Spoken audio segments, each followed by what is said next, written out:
Thanks for checking out this movie review video. This is for the 2024 release Dancing Village, The Curse Begins. It's a Shudder exclusive and it's coming to Shudder on Friday, August 16th. So this is a no spoiler review. I'm going to tell people up top, this is an Indonesian film, so it is subtitled.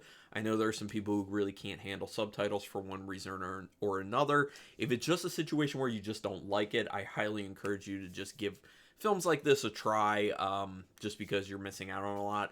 That said, I wasn't a huge fan of this film. There are some really good things about it, and then there are some things I really did not like about it, but obviously I'll get into that in a no spoiler way. So let's get into it. Dancing Village, The Curse Begins. It was directed by Kimo Stamboel, who did Takut, Faces of Fear, Macabre, Killers, Blood Curse, and the one I have seen by Stamboel, The Queen of Black Magic, which I think might still be on Shudder at the moment. And if it is, definitely watch that one because it is quite good. I really enjoyed that one. And one thing I have to say about Kimo Stamboel, really good director. Aesthetically, this film is extremely pleasing. Visually, a great ride, in my opinion. The biggest issue comes with the story itself, but I'll talk more about that. Which, by the way, this is supposedly actually based on a book, a Indonesian book by someone just called SimpleMan. Actually, all one word. Kind of an interesting moniker to go by, SimpleMan. Written by Lele Laila, who also wrote The Corpse Washer, Do You See What I See, as well as SimpleMan, who did the book. Again, Indonesian film, Shudder exclusive, coming Friday, August 16th. So, quick synopsis. It's basically about a woman who, well, first of all, you get this kind of like backstory to it where something happened in this, what is called Dancing Village, where something was taken by a young child. And there was something very wrong going on in this village, something kind of supernatural in a sense. And you get that sense immediately from the opening sequence.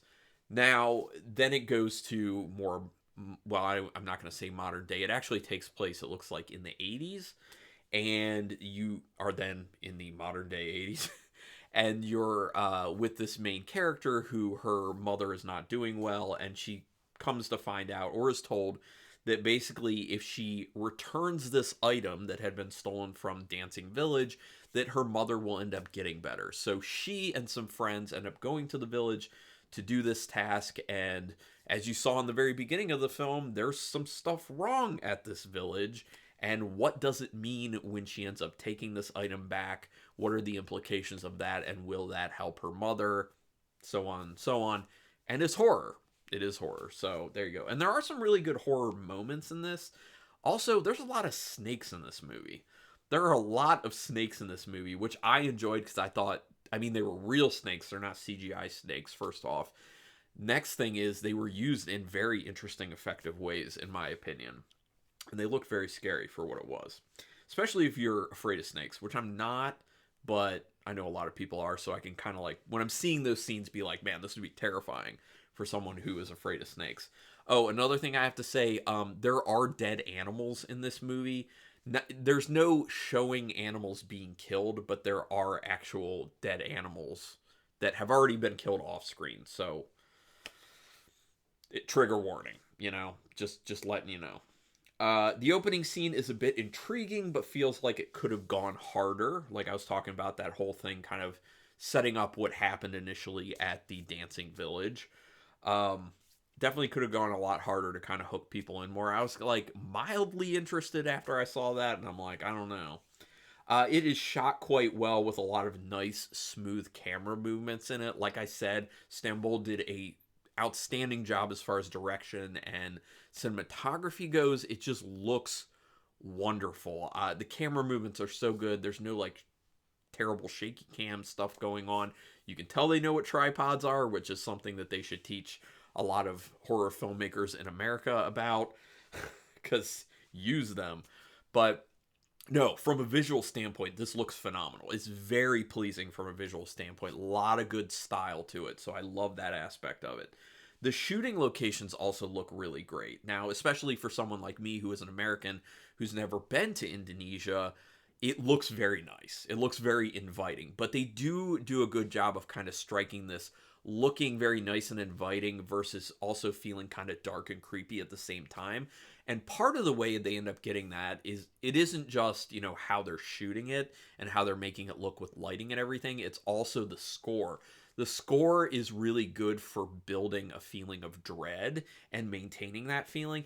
It does go a little bit too hard at times, though, where it's kind of, it feels like the filmmaker is screaming at you with how high the volume on the score ends up going. But for the most part, I really like the composition of the score, and I think it's usually not too over the top. And on the topic of volume with that, there is dialogue in this that is way too low volume-wise. The disparity between where the audio is at some times with the movie versus where it is at other times, typically just with dialogue, is huge, and that is very problematic. I think they really needed to dial that in. Now, I don't know if that was just an issue with the screener copy that I got. I hope that's the case, because then anyone who'd be watching it when it drops on Shudder, it would be fine. So hopefully that's what's going on. The pacing in this film, unfortunately, is not very good. And the underlying story feels like it's well-trodden territory that doesn't really keep you super hooked.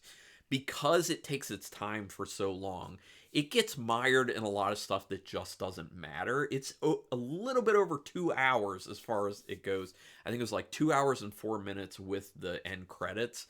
And it doesn't need that. I mean, this film should have had like 45 minutes chopped off it. And that's rough. For that reason, things just feel unbelievably slow. Like I was saying, they end up getting so mired, like bogged down in just like mundane dialogue between characters. And the other thing is they have too many characters in this, because a lot of the characters that they introduce, a lot of the friend group, they're not that important. Like they don't end up really mattering to the story. And they're also like one-dimensional characters that you don't really learn a whole lot about. It's mainly about this one character and then the village, which is kind of its own character in a sense. A bunch of characters within the character. But it's they just needed to like strip out a lot of the garbage from the script. It really needed to be gone over again and really edited down a lot, in my opinion. And that's one of the biggest issues. The story isn't super strong. It feels very familiar. And I haven't even seen a lot of Indonesian horror films, but it feels a lot like it's Impedagore and it's the Queen of Black Magic. It feels like it's very similar to those two films, and those two films are great. Those two films are really, really, really good. This one is not, unfortunately. So in comparison, it pales horribly. There are some properly creepy scenes, which I did enjoy. A lot of them involving practical effects, which is great. They do end up using some CGI in this, and the CGI does not look that good. Thankfully, they didn't use a lot of CGI. They actually did rely primarily on practical effects, and when the practical effects happen, they are nice.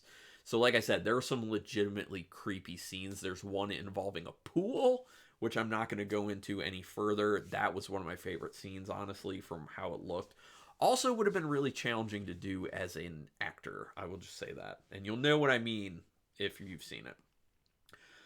Yeah, the score sells the dread without being too over the top for the most part. And then, yeah, the ending, unfortunately, is very drawn out, and it ends up losing a lot of the potential tension that really could have been built. I think once they enter that final phase of getting to the end of the film, they build some good tension, and then it just starts slowly eroding as the scene just keeps going on and on and on and on, and nothing new is happening. It's all the same stuff. They're just showing you more of the same stuff. And while visually it looks great, it's just there's not enough substance to it. This film is way too long for what it has, and unfortunately, it just didn't really work a whole lot. So out of 5 stars, half stars, impossible. What am I? It's one of those days. Out of 5 stars with half stars possible, I'm giving it a 2-star rating. I didn't think it's, dreck, but it's very lacking in a lot of ways. But there are some really good things there, like I talked about. So I'm going 2 stars officially on this one. Go ahead and put it in the comments. Let me know your thoughts on the film, especially if you felt differently about this. Always interested in hearing differing opinions, because maybe there's something I really miss with this. Maybe there's something that you can kind of tell me that changes my experience with it, because that definitely happens in the comments all the time, where someone will say something like, oh man, I think you weren't really thinking in the right mindset for this, or considered this aspect of the film. Like, I'll tell you one recently that happened with The Devil's Bath. I really liked that film, but there was an aspect of it that I wasn't into, like how long and drawn out it was. But someone had pointed out to me, oh, it's actually very necessary for what they're trying to say here. And I considered that, and I'm like, you know what? That's actually a really great point. And over time, my view of that film has gotten even better.